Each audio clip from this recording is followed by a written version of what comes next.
There are people who write stories and people who write human beings.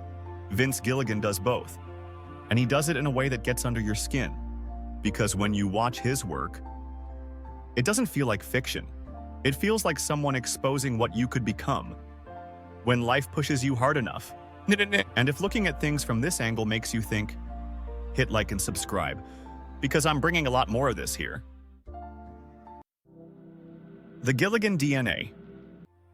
There's something in his work most people miss. He doesn't write plot twists. He writes consequences. Nothing happens because it's cool for the script. It happens because the character had no other choice, or thought they didn't. Which is even worse. And that already puts Gilligan in a different league. While most writers chase impact, he chases logic. Human logic. Imperfect logic. The kind of logic people use when they make a bad call, thinking it's the only one they've got.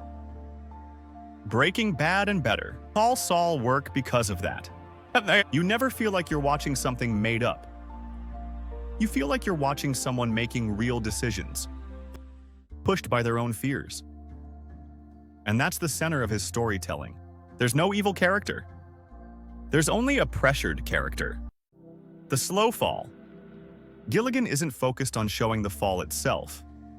He wants to show the walk toward it. And that's one of the hardest things in writing, making the audience understand a path they shouldn't support, but still completely understand. That's how it is with Walt. That's how it is with Jimmy.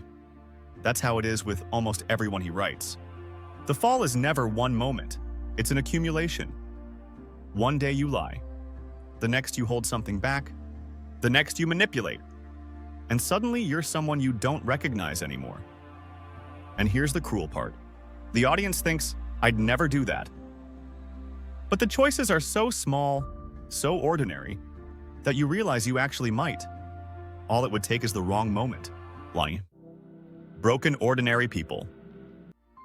Gilligan doesn't write extraordinary geniuses. He writes ordinary failure. He writes people who try, people who justify themselves, people who truly believe they're doing the bare minimum to survive. And that hits hard, because the truth is, everyone has a side they'd rather not admit. Everyone has tried to fix their life the shortcut way. Everyone has done something they're not proud of, even while believing they were doing the right thing. His characters are exactly that, people trying to do the right thing and failing miserably along the way. That's why it hurts. That's why it sticks. That's why his shows feel like psychology disguised as TV. The detail that destroys. Few writers have the courage to work with detail. Detail takes effort. Detail takes patience. Detail requires trusting the audience, and Gilligan trusts them. He knows a look, a silence, a forgotten object, a sentence cut halfway, can carry more tension than any explosion. He knows the human mind fills in what isn't said, and he uses that as a weapon. When you feel something bad coming, it's because he led you there. Slowly, precisely, with calculated cruelty. A small detail becomes tragedy because you already understand the emotional structure holding that world together. The rhythm of tension. Gilligan's rhythm is its own thing. Slow, but uncomfortable. He knows exactly where your anxiety kicks in. He knows where you start expecting something, and he pulls the string right there. He doesn't need jump scares. He doesn't need chaos. He just needs emotional coherence. His tension works because every consequence has a price, and every scene pushes the character closer to that price, even when they try to avoid it. And when things finally explode, they don't come out of nowhere. They come because there was no other possible ending. It hurts, but it's honest. The Gilligan of Pluribus. Then you get to Pluribus, and you realize Gilligan isn't trying to remake Breaking Bad. He isn't trying to remake Saul. He's moving somewhere else entirely. A quieter place, a more psychological place, a more social place, where discomfort doesn't come from violence, but from that feeling of, something is wrong here, and no one is seeing it. Pluribus starts light, almost harmless.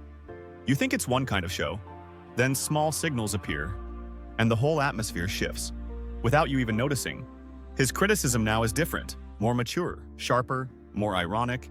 It's Gilligan talking about the collective, the crowd, social behavior, in a way you feel, but can't fully explain.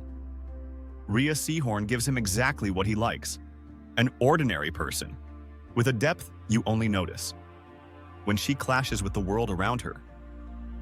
Pluribus proves Gilligan isn't standing still. He isn't living off his past. He's taking risks, testing, evolving, and keeping the one thing. That made us trust him from the start, the ability to turn any ordinary person into a study about choices, guilt, pressure, and consequence. That's what makes Gilligan so different. He doesn't write stories to entertain. He writes to expose, to remind you that anyone at all, can cross a line. They never thought they would. If you like looking at art, cinema, and human behavior through this lens, stick around. There's more coming.